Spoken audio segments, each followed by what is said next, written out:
Bem-vindos ao podcast Emocionalmente Sã, o podcast que fala sobre saúde integrada e saúde mental de forma descomplicada. Eu sou a Priscila Braga, psicóloga, host desse podcast. Estou aqui com a Simone Trindade, co-host. Cargo mais chique, né? É o meu co-host de podcast, gente. Bora lá, né? Do que a gente vai falar hoje, amiga? Gente, a gente vai ter aqui, né, uma presença que vai trazer aqui um tema importantíssimo para nós e que foi a pedido dos nossos ouvintes falar sobre um tema que é saúde mental da mulher brasileira. E com quem? Com ninguém mais, ninguém menos. Ele, gente, ó, vai vir aqui quebrar tabus e trazer uma nova era para o podcast. Primeiro menino que chegou aqui. Pois é! Bendito é o fruto entre as mulheres. Ele é psiquiatra, né? Medicão nosso, parceiraço, especializado no Hospital do Servidor Público Estadual de São Paulo. Ai, vamos falar mais. O que? Membro da International Society for Bipolar Disorders. Ai, é muito chique, adoro. Gente, chiquinho. O que mais que esse menino já fez? Foi médico voluntário do Gruda. E Gruda, ó, e ele hoje, gente, ele é presidente do Conselho Científico da Associação Brasileira de Amigos Familiares de Portadores de Transtornos Afetivos, ABRATA. Então, gente, eu vou aqui só falar um pouquinho, porque ninguém melhor do que ele para se apresentar. Quem está com a gente hoje, Priscila? Volney Costa, nosso médico, né? Eu falo nosso, pessoal, porque o Volney, né? A gente trabalha em equipe com o Volney, né? Então, assim, muitos pacientes em comum, outras pessoas também que a gente conhece, e a gente tem muita admiração pelo seu trabalho, né? Então, assim, para nós é uma honra tê-lo aqui com a gente, né? O primeiro menino do podcast. E fale mais sobre você, porque você é autor de livro, eu esqueci de citar isso também, gente. Eu não vou ficar aqui falando 2 horas, o currículo do homem é muito extenso. Então, tão bonito quanto a cor dos olhos desse rapaz. Pois é, eu acho que assim, é uma honra estar aqui, na verdade. Quando eu comecei a procurar um pouco sobre o podcast, assim, eu falei, mas será que acertaram mesmo no convite? Porque eu nunca vi nenhum convidado homem chegando lá, né? E na verdade é uma mudança de paradigma. Eu me sinto honrado, eu sei que até o tema que a gente vai falar Sim. é algo muito especial, então é difícil dizer assim, eu não tenho um lugar de fala, então eu tenho que estudar muito para poder falar sobre a saúde mental da mulher brasileira, e é isso que eu fiz, assim, para poder contribuir para o pessoal, quem vem aqui procurar informação no podcast, está realmente interessado no que é melhor de conteúdo, né?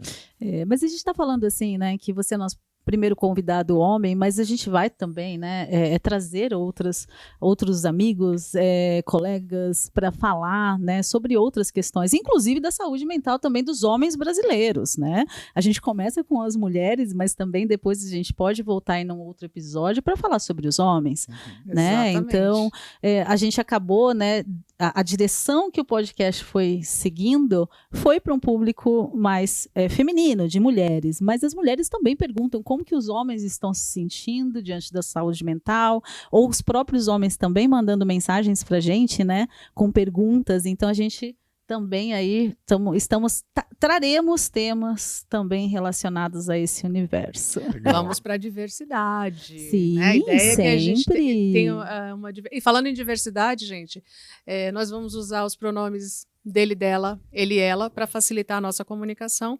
Todos são muito bem-vindos aqui, sem distinção e sem preconceitos. Vamos lá? Vamos lá, Volney, então... o tema, né, que é a saúde mental da mulher brasileira. Temos algumas perguntas, vamos bater um papo, teremos, eu acho que algumas dicas também que você vai trazer, né, para o nosso público.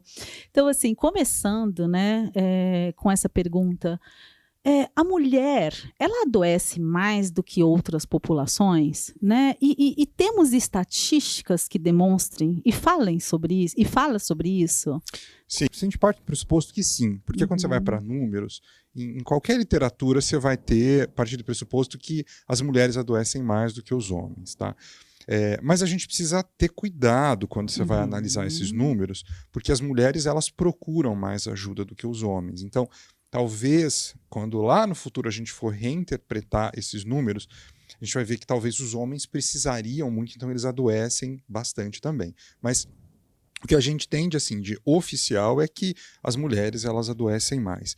Agora, quando a gente pensa em números, assim, os números, eles deixam a gente um pouco preocupado, porque realmente, assim, os números não são favoráveis. A gente sabe, assim, que em torno, assim, de 60% das mulheres, elas podem, em algum momento da vida, apresentar algum tipo de transtorno mental. Diferente dos homens, que esse número é um pouco menor estatisticamente falando, tá? Quando você pensa, por exemplo, em depressão, que é o diagnóstico mais comum nas mulheres, é o dobro do que nos homens, tá? Quando você pensa em tentativas de suicídio, por exemplo, também é muito mais frequente em mulheres. Embora quando você pensa em fato consumado é uma outra história. Uhum. Mas a gente vê que a estatística, ela realmente não mostra uns bons números para as mulheres. E aí quando a gente tenta entender um pouquinho de o porquê que isso acontece, existem alguns levantamentos que deixam claro, assim, que a sobrecarga na mulher é algo, assim, que pesa muito para desfavorecer a saúde mental da mulher brasileira. E a gente vai poder falar disso um pouco mais aí ao longo do bate-papo. Mas respondendo a tua pergunta, sim, adoece mais, tá? E a gente vai entender um pouquinho melhor por que ao longo do bate-papo. Eu tenho uma dúvida aqui. Com a questão da pandemia, né? Esse número, esse percentual, ele já era em 60 ou teve alguma mudança também com todos esses fatores, né, pandemia e essas mudanças que aconteceram, isolamento, né, as relações também? A gente tem uma série aí de questões aí que estão sendo faladas e debatidas, né? A gente tem vários estudos saindo no pós-pandemia indicando que a gente tem números altos para transtorno mental, né? Especialmente na mulher e no Brasil mais ainda. No entanto, assim, a gente não tem bons estudos que comparam com dados, com parâmetros parecidos, o antes e o depois. Então a gente tem que ter cuidado para falar que houve uma piora pós-pandemia. Tá? Perfeito. Então a gente sabe que os números aumentaram, mas as condições não são as mesmas. A condição de emprego piorou, violência aumentou, carga tributária alta. Então, tem uma série de fatores que também mudaram no pós-pandemia que pesam sobre a saúde mental das pessoas. Mas o fato é que os números são altos. Eu acho que a gente parte desse pressuposto sempre. Se a gente for olhar onde devemos atuar, que é o resultado de tudo isso na saúde mental, ou seja, o resultado não é positivo, os números são bem altos. Então, independente do cenário que vem acontecendo, é um alerta para a gente que trabalha com saúde mental, é isso? Bastante alto, e isso tem sido percebido já, inclusive, pelas autoridades. A gente estava conversando aqui nos bastidores, ontem a gente teve reuniões em Brasília com autoridades e políticos, a gente estava conversando com a deputada Maria Arraes, que inclusive colocou um projeto de lei que está para ser aprovado no Congresso, que é um selo de boas práticas em saúde mental para as empresas. Incrível. Isso é incrível. A gente foi conversar com ela sobre como a Abrata pode contribuir para a implementação desse projeto de lei quanto aprovado. Mas aí veio a discussão disso, da percepção de que, como um todo, a saúde mental vai ruim em todo o território nacional. Entende? Então, os números realmente não são favoráveis. E quando a gente pensa nessa questão, né, que é complexa, sobre saúde mental, como que a gente pode pensar e sistematizar a saúde da mulher? Muito bem. A gente parte de modelos que já existem, não é algo que eu estou trazendo aqui, tá? Sim. Então, quando a gente pensa na saúde das pessoas, e daí da mulher brasileira, você vai pensar no modelo biopsicossocial, né? E aí eu consigo integrar e entender como que cada um desses campos se sobrepõe, promovendo saúde ou doença, tá? Então, se eu pensar no funcionamento biológico da mulher, a mulher ela tem hormônios muito diferentes dos homens, tudo bem, até a gente aprende na escola de biologia, mas como esses hormônios funcionam, os hormônios sexuais, que é o estrogênio e a progesterona, eles tendem a ser cíclicos na mulher, que é o que permite o ciclo menstrual e a fertilidade. Mas esses hormônios, eles são protetores para a saúde mental, para o cérebro. Então, quando tem essa gangorra, isso tende a deixar o cérebro feminino mais vulnerável, tá? E mais próximo do climatério, que é quando esses hormônios eles deixam de circular em níveis mais altos, a mulher fica muito mais vulnerável a deprimir. Tá? Diferente do sexo biológico masculino, que mantém níveis mais elevados de testosterona ao longo de toda a vida, então não é tão suscetível. No entanto, só isso não explicaria tudo. Tem uma outra questão, que é a maneira como a gente reage ao estresse. O nosso cérebro, ele tem um sistema que chama eixo HPA, que é hipotálamo, hipófise e adrenal. O que significa isso de uma linguagem mais simples? Assim? Quando você está atravessando uma rua e vem um carro rápido na sua direção, ou se você está indo numa direção e vem uma pessoa suspeita, com uma atitude suspeita, ou se você está no meio do mato e vem um leão na sua frente, o teu corpo ele vai reagir rapidamente para você lutar ou fugir daquele inimigo. Tá? Então, a forma como o cérebro masculino monta essa resposta ao estresse é uma forma. O cérebro feminino reage de uma outra maneira, tá? Tendendo muitas vezes a prolongar essa resposta ao estresse, levando o cérebro a ficar também mais vulnerável ao adoecimento. Tá? Tipo, reverbera, é isso? Exatamente. Como jogar uma pedrinha na água, aquilo vai... E vai mais distante. Mais distante. Só que quando a gente procura os pesquisadores ainda no campo biológico, eu falei que tem o biopsicossocial, aí começa a fazer uma integração com o psicossocial. Por quê? A violência de gênero que as mulheres sofrem é diferente dos meninos desde os primeiros anos de vida. Pressão psicológica, desqualificação daquilo que faz, pressão e tudo mais. Então, esse sistema feminino já vem recebendo uma carga de estresse maior comparado com o dos rapazes, entende? Então, a gente não tem muito claro no campo científico se isso talvez também já não contribuiria para o cérebro feminino ficar um pouco mais vulnerável ao adoecimento, tá? Então, falei aí do campo biológico.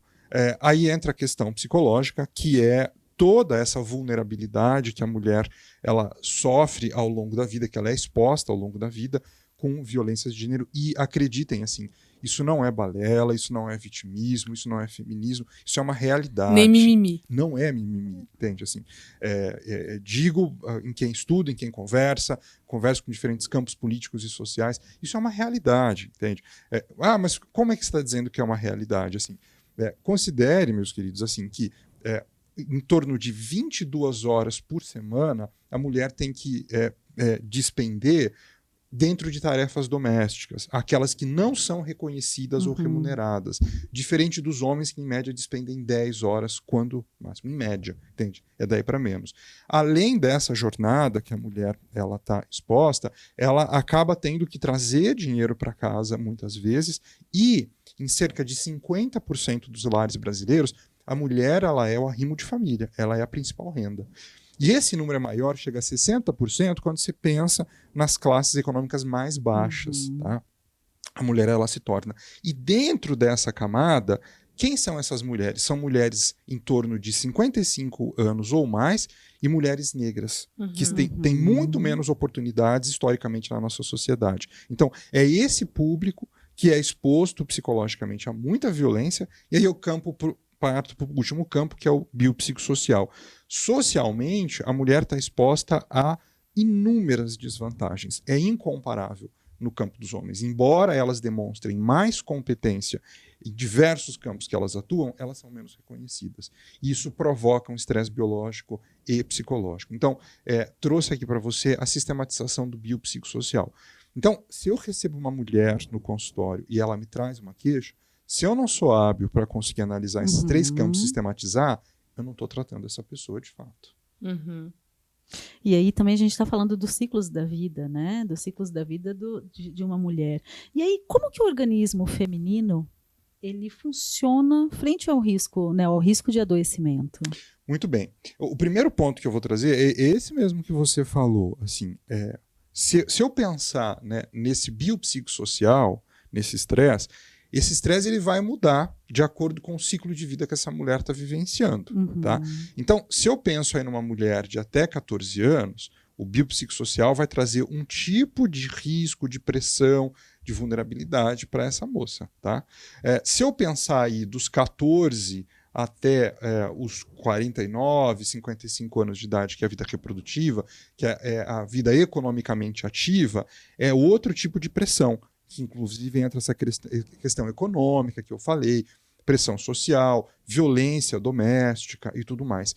E aí tem um último ponto, que é essa mulher acima dos 60 anos, que a despeito de toda essa vida de muito esforço e sofrimento, ela passa os 6 anos, os 60 anos e as mulheres vivem mais, elas vão enfrentar uma outra questão, que é o Alzheimer, que é muito mais frequente também no sexo feminino. Então, em cada faixa etária, é um desafio diferente para a mulher. Tá? E aí, a gente pensa o seguinte, né, que é o que você me perguntou agora.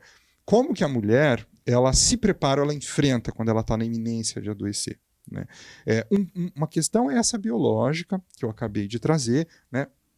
A mulher, ela tende a receber com mais resiliência, mas com mais silêncio esse sofrimento, e ela reverbera isso internamente e em silêncio no primeiro momento. Então, ela vai guardando isso e seguindo. Mas as mulheres, elas têm um outro movimento muito diferente dos homens, que quando elas se percebem na iminência de adoecer, elas conseguem se comunicar entre elas e começar a formar uma rede de apoio. Tá? Então, a mulher, ela tende a se fortalecer. E aí ela não vai sentir vergonha de mostrar a fragilidade ou que ela precisa de ajuda. E aí ela vira o jogo, comparado com os homens. Aí ela consegue sentar na frente de um outro profissional, expor as fragilidades dela, reconhecer que algo não vai bem e ser de fato ajudada. Entende? Então, essa forma chega a ser, inclusive, algo muito bonito na humanidade, porque isso acontece em diferentes culturas. Não é só no Brasil, tá? Mas é algo assim, a forma como as mulheres se protegem é algo mágico, eu diria. Que interessante, né? Porque até outro dia a gente estava falando da competição feminina que foi estimulada por tanto tempo e que a gente agora está lutando de uma maneira brava para não estimular mais competição entre as mulheres, porque a gente já tem isso, como o Vonei está falando, de natureza, né, básica, assim, de se proteger, de se ajudar.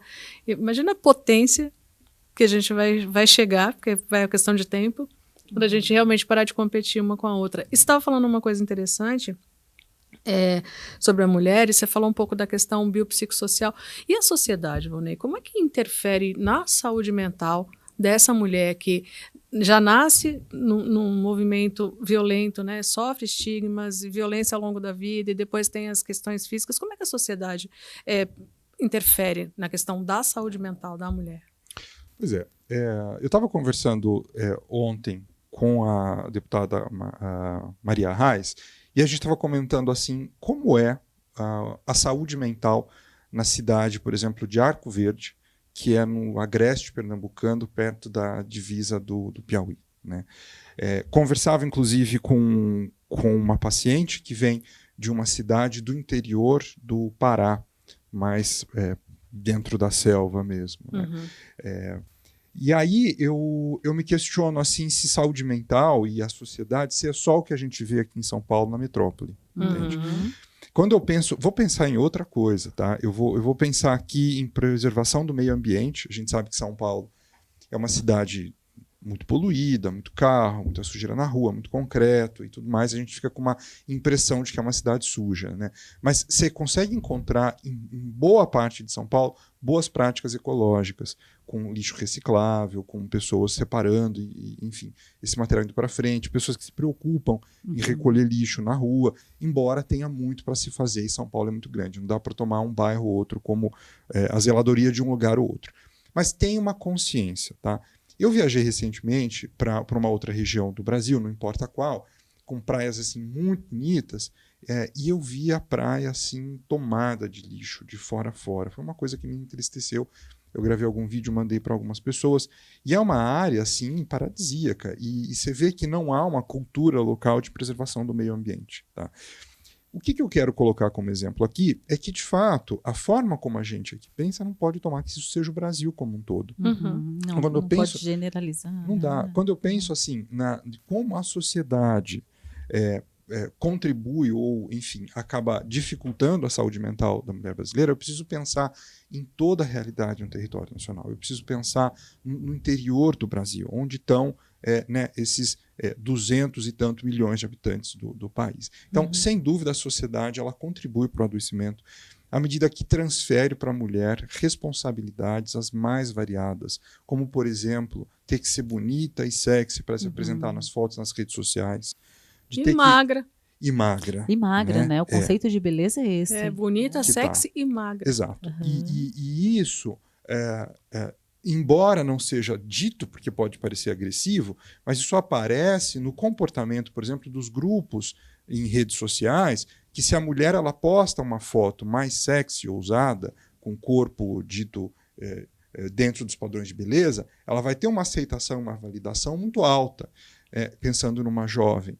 E aí, uma outra que faz uma postagem mais comum, ou com vestes mais reservadas, certamente ela vai ter uma aprovação menor nas redes sociais. Isso é percebido dentro do grupo e funciona como uma pressão entre adolescentes. Então a gente vai entendendo por que isso gera um comportamento silencioso de bullying. Tá? E quando não tem a reprovação, porque aquela pessoa não está dentro dos padrões, né? Posta aí xingamentos absurdos. Sua obesa, sua vaca gorda, sua não sei o quê. Tem muitas... seu cabelo que não é bom, seu cabelo que é crespo. A gente vê tanta violência, assim, porque fugiu, né, da caixinha do que era considerado ou que foi institucionalizado padrão, sei lá. São padrões, né, que foram construídos e isso também muito da cultura e aí tem muitos outros pontos, né, que também interferem. Mas, sabe, Ivonne, você trazendo esses pontos e você falando desse diálogo que você está tendo com a administração pública, com políticos, diz um pouquinho para a gente qual é o papel do Estado, né, na saúde da mulher. Muito bem. O Estado tem um papel fundamental na saúde mental, porque se a gente considera assim, vamos pensar em diferentes campos, tá? O primeiro deles é aquilo que o Estado precisa prover basicamente para a gente: saneamento básico, educação, saúde de qualidade. Eu disse para vocês que metade ou mais dos lares brasileiros eles são sustentados por mulheres.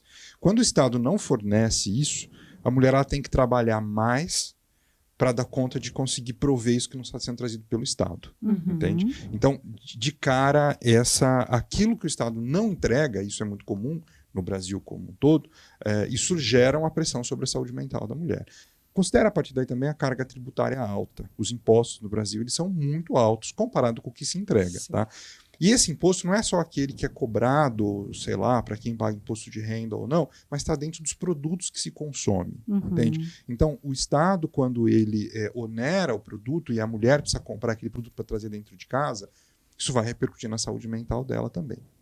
Uma outra forma que o Estado poderia contribuir é que a qualidade do alimento que essas famílias acessam também estão envolvendo tributos. Por exemplo, se essa mãe que trabalhou o mês todo, ela vai ao mercado, é muito mais barato para ela só comprar um macarrão, uma massa de tomate que tiver em promoção, talvez uma carne moída de que não seja de primeira qualidade, para trazer para casa, porque aquela é a alimentação. Ela não vai conseguir comprar azeite, castanhas, ela não vai conseguir comprar as frutas mais variadas para deixar abastecido, que são alimentos, peixes, salmão e outros, que são alimentos essenciais para a preservação da saúde mental. A gente sabe disso, para a saúde cerebral. Então, tudo isso é papel do Estado, entende? E se você não tem uma política estruturada, tá, para você permitir que o cidadão acesse o básico para a promoção de saúde mental, os números vão ser essa maluquice que está no Brasil. E vira luxo, comer vira luxo. Exatamente. E vai ficar uma crescente. Uma crescente. O Brasil, os números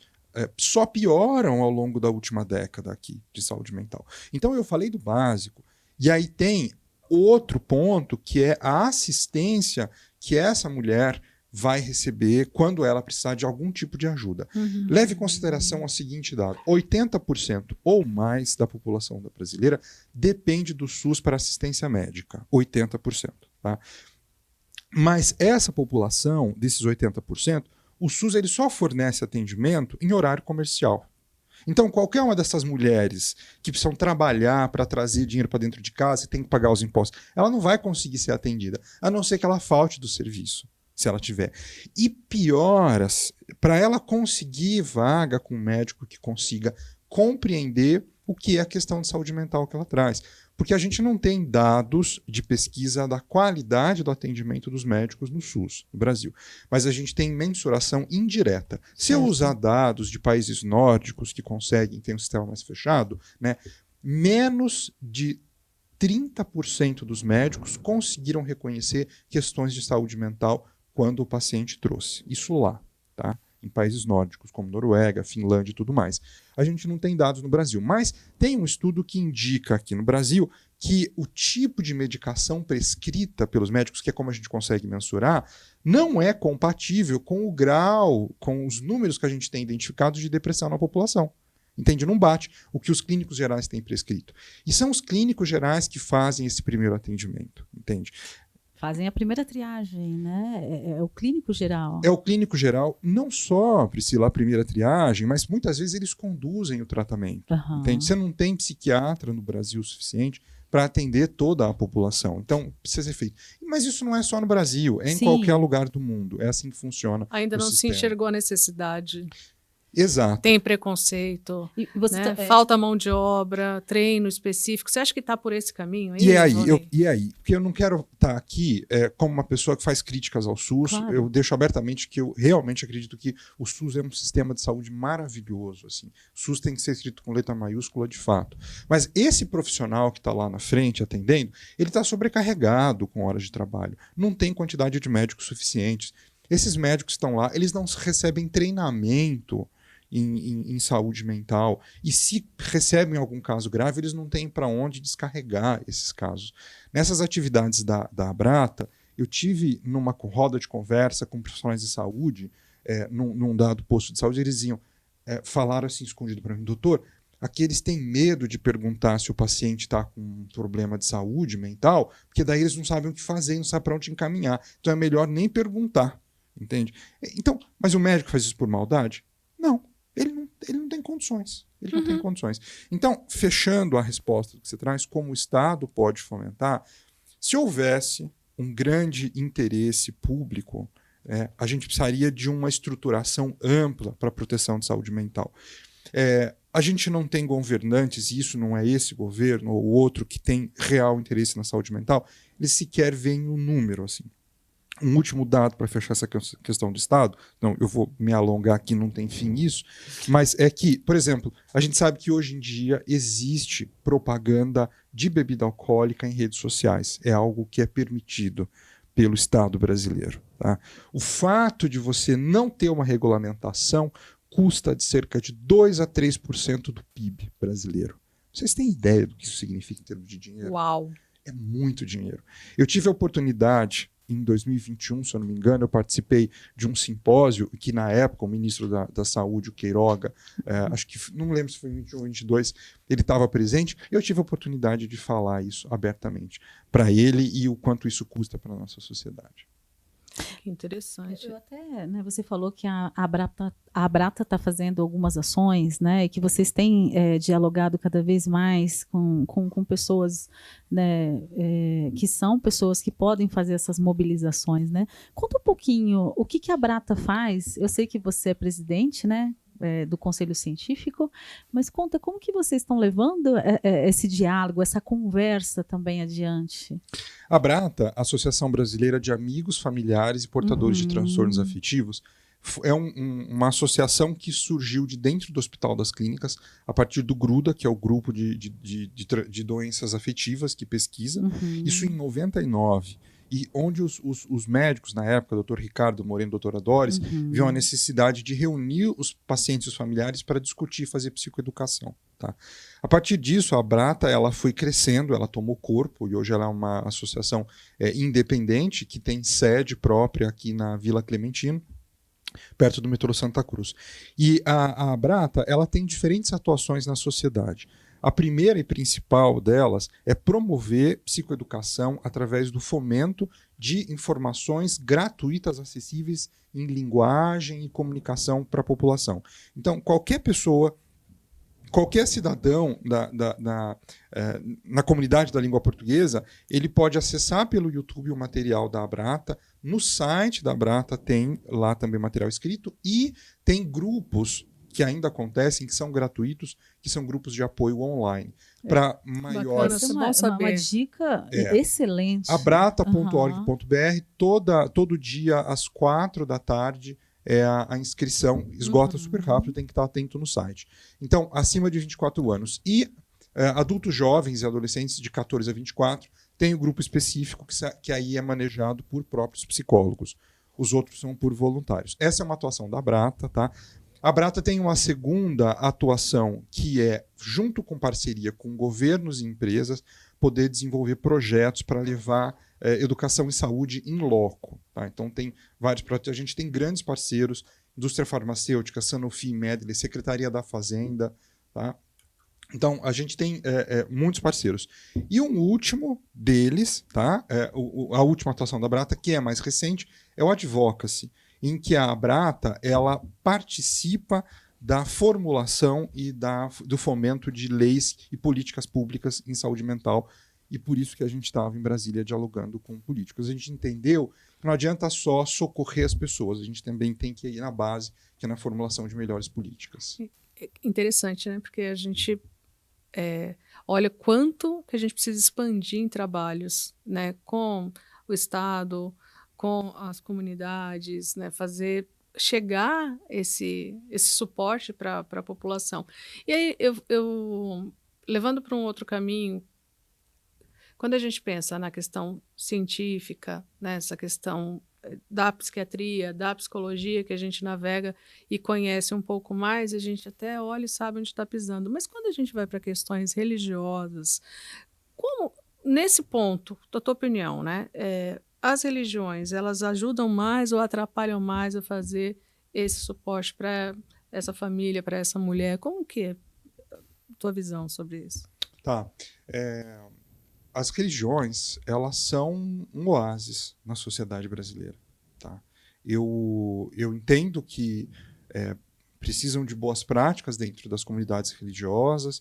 Eu acho lamentável que esteja se misturando religião com política no Brasil e usando de recursos públicos para aumentar o número de igrejas. Eu sou crítico a isso.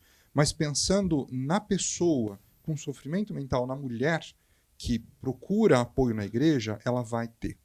Ela vai ter apoio do padre, ela vai ter apoio do pastor, ela vai ter apoio da sua mãe de santo, ela vai ter apoio de qualquer orientador religioso que esteja lá para conversar. E é através de lá que ela vai encontrar uma primeira escuta, tá? E diferente do que se prega, de que as igrejas, em sua maioria, mandam as pessoas parar o remédio e seguir, não é o que a gente vê na prática. As igrejas, elas tendem a encaminhar a pessoa para aquilo que é melhor e trazer uma sensatez. Tá? Então, dos números que a gente vê, a maioria das mulheres que estão adoecidas, elas não procuram primeiramente o médico, até porque o médico não está lá no horário que elas podem. Elas conseguem no final de semana ou à noite falar com o padre, com o pastor, com uma colega da igreja. Então, a religiosidade, do ponto de vista de acolhimento, ela é extremamente importante. E tem uma questão também neurobiológica. O exercício da fé, a oração, ela ativa áreas cerebrais que trazem relaxamento, reduz a ansiedade e protege o nosso cérebro. Você pode ter fé em Deus, você pode ter fé em Alá, você pode ter fé em Maomé, você pode ter fé no que você quiser. Na tá? natureza, Na espiritualidade. Exatamente.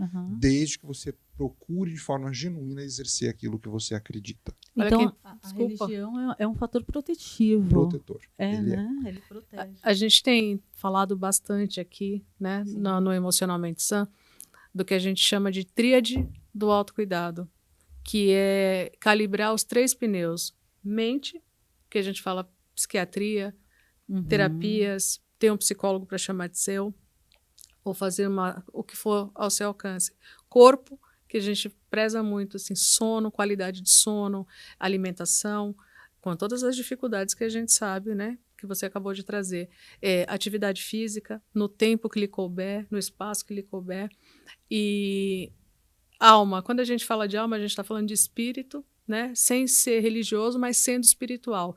Seja na tua oração, qualquer que seja a tua fé, ou contato com a natureza, ou você tendo um tempo para fazer um mindfulness, para fazer uma respiração, um yoga, qualquer prática que você use essa área do cérebro que está ali para isso e que a gente às vezes não usa, para a gente fazer o equilíbrio das 3 pontas, porque um triciclo com um pneu murcho, ele vai rodar meio capenga. Então, assim, cada vez mais eu acho que isso, eu sinto isso acontecendo, que é essa união, para a gente parar de eu sou o melhor porque eu sou esse, eu sou o melhor porque eu sou aquele. Não, junta tudo porque o corpo é integrado. Se eu tenho um parceiro como você, né, que é psiquiatra, falando comigo, falando com a Pri sobre os pacientes, se a gente tem ali, de repente, uma comunidade de apoio espiritual, mental, que vai dar esse apoio quando a gente não está, rede de apoio, né, colocar... Tudo isso é importante. A gente não está levantando bandeira de religião ou de fé, porque isso a gente não discute. Mas você ter esse campo do espírito, da alma, em outro lugar, qualquer que seja. Nem que você acredite que a pedra vai te trazer energia, né? Então, a gente tem tratado isso de uma maneira bastante integrada. E toda vez que eu levo essa conversa para meus pacientes, o campo que eu sinto... Toda sessão eu pergunto, como é que está a integração da tríade do autocuidado, mente, corpo e alma? A mente, qual é a frequência que você está tomando a sua medicação? Eu estou conseguindo. Eu sei a frequência que está indo na terapia. Como está o sono, como está a alimentação, como está a atividade? E a parte do espírito? Simone, essa não sei, não estou fazendo muito não. Fala que não esquece que é um triciclo. Então, muito. E você está reforçando isso aqui agora. Então, é super importante, né? E você trouxe também uma outra perspectiva que tem, a gente está falando São Paulo, né, que muitas vezes as pessoas têm muito mais acesso, aliás, em São Paulo tem acesso, mas a gente pega algumas comunidades de mulheres, comunidade ribeirinha, comunidade de mulheres, de indígenas, então, assim, são lugares que também, né, muitas vezes o que se tem lá, né, na comunidade é o aspecto, né, que mais prevalece é de uma religião, né, seja ela qual for, né, então como isso também é importante quando se trata de um fator de proteção. Muitas vezes, dentro dessas comunidades, não se tem outras opções, né? E a dificuldade também que se tem de levar um médico ou levar alguma pessoa para falar, né, sobre treinar ou capacitar a comunidade sobre saúde mental.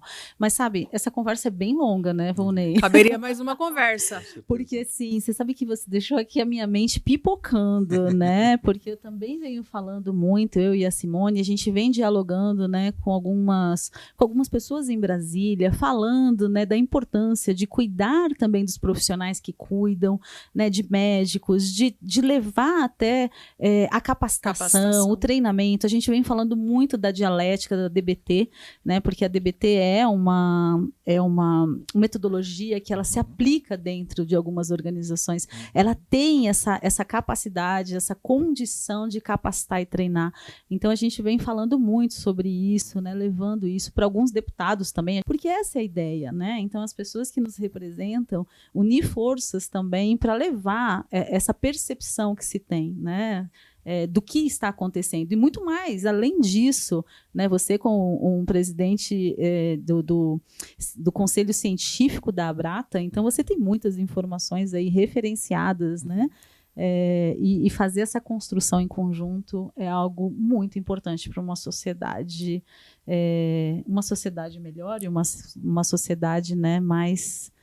que entenda melhor o que está acontecendo. Acho que a gente está num lugar não só de esperar, mas de provocar, do lado de cá, de quem cuida da saúde mental, provocar que as pessoas reflitam sobre o que está acontecendo, que são as pessoas que estão no poder, que possam fazer alguma coisa. Então, acho que o nosso papel é esse, é de ir lá e, né, dar uma cutucadinha, falar, olha, veja isso aqui. Como diz o meu marido, fala igual pica-pau, não dói, mas incomoda, né? A gente não dói, mas a gente incomoda, fica ali até e mostrando isso é necessário. Isso é necessário. Tem espaço. A gente tem que provocar mesmo. A gente tem que provocar. Então vamos lá, né? Provocando, seguindo, né? Na nossa conversa. A Fernanda falou que já está encerrando o nosso podcast. Tem tanta coisa. Tantas coisas ainda. Né, tem umas perguntas super interessantes aqui. E aí, o que a gente faz? Olha, vamos fazer o seguinte, né? Para ir encerrando, tem essa questão, né? Você já trouxe um lugar, né? Onde procurar ajuda, você falou da Abrata, mas você tem alguma outra orientação, alguma outra dica de onde as pessoas podem ir procurar ajuda, né? Quer Sim, deixar? Eu tenho. E, assim, é muito importante para a pessoa que não se sinta bem, para a mulher que esteja se sentindo... acho que tem... Não vou ficar falando aqui quais os sintomas, Sim. Não é esse o papel, mas percebe que não está bem, não hesite de procurar ajuda da enfermeira, da médica, da da agente comunitária de saúde, do clínico geral, da ginecologista, do profissional que você tiver acesso, e anota o que você está sentindo e passa. Se você passou, não sentiu que aquele profissional entendeu o que você está sentindo, marca outra consulta. Não desista, esse é o ponto. Às vezes, é muito comum no Brasil, a mulher ela precisa passar em 8 médicos até que um consiga compreender de fato o que ela está sentindo. Isso são dados estatísticos. Então, não desista, tá? Procura profissionais e leva que uma hora você consegue receber o teu apoio. E para a gente terminar assim, né, de maneira positiva, Vonei, conta pra gente, na tua opinião, seja na tua rotina ou na rotina dessas pessoas que você conhece, as mulheres todas e que você tem conhecimento, o que é importante ter para manter uma mente emocionalmente sã? Educação em saúde. Se você busca se educar a respeito da sua saúde, de fato você vai se manter emocionalmente sã. Aquilo que você está sentindo num dado momento, seja uma angústia, uma ansiedade, alguma coisa, milhares de outras mulheres já passaram por isso em algum momento, deixaram seu relato e existe algo que possa te dar um caminho. Então, aprenda a entender aquilo que você sente e reportar para o seu profissional de saúde, seja o psicólogo, se você não tem grana para pagar psicólogo, médico, para o enfermeiro de saúde, para quem conseguir te escutar. Até o pastor vale, mas aprenda a entender o que você sente. Muito maravilhoso. Bom. E complementando, né, também com a sua rede de apoio, outras mulheres também, né? Às vezes uma amiga, você pedir ajuda para uma amiga, para uma pessoa que te escute, eu acho que isso também contribui muito, né? Mas olha, Vonei, você quer deixar, né? A gente está finalizando, mas você quer deixar aqui seu contato, você quer deixar suas redes sociais, aí você olha para lá e né, a gente também tem, a gente tem os nossos presentes. Fala os seus arrobas que eu vou passando o presente. Você quer me achar? Vai na Brata que vocês vão me achar. Lá tem tudo mesmo. Pronto. Olha aqui, Vonei, um presente do Emocionalmente Sã para você. Obrigado. Muito obrigada pelo teu tempo. Depois eu vou abrir aqui e vou olhar com cuidado. Só que já vale um charme. A gente está muito feliz de ter aqui. Eu sei que teu tempo é muito corrido. Eu sei que você é uma pessoa que trabalha muito, mas foi uma hora que passou voando de aprendizado, assim. Eu vou dizer assim, o aprendizado foi biopsicossocial. Foi sensacional. Muito obrigada mesmo pelo teu tempo. E muito obrigada, né, por abrir a sua agenda e estar aqui com a gente, né, nessa conversa tão importante, que vai ser tão rica e valiosa para tantas mulheres e para todo mundo, né? Então a gente sempre encerra aqui com as mãos dadas, porque isso muito é uma... Obrigado pela oportunidade. Viu? Obrigada a você por a sua vinda. Então, pessoal, mais um episódio do Emocionalmente Sã, que vocês nos acompanhem pelas redes sociais. A Simone vai deixar aqui as nossas redes. Você que está aí fazendo nada, né? Ou que está pensando, o que eu faço com esse podcast? Avisa pro coleguinha, manda, compartilha, comenta, porque isso ajuda a gente a criar fôlego e manter essa comunicação de um emocionalmente sã que dure bastante tempo aqui. Então, nossas redes são no Instagram, @emocionalmentesã, no Spotify, que você pode tanto nos ouvir quanto nos ver, no YouTube e também no Google Play. Então, vem com a gente. Vem com a gente, pessoal. Até a próxima e um grande abraço.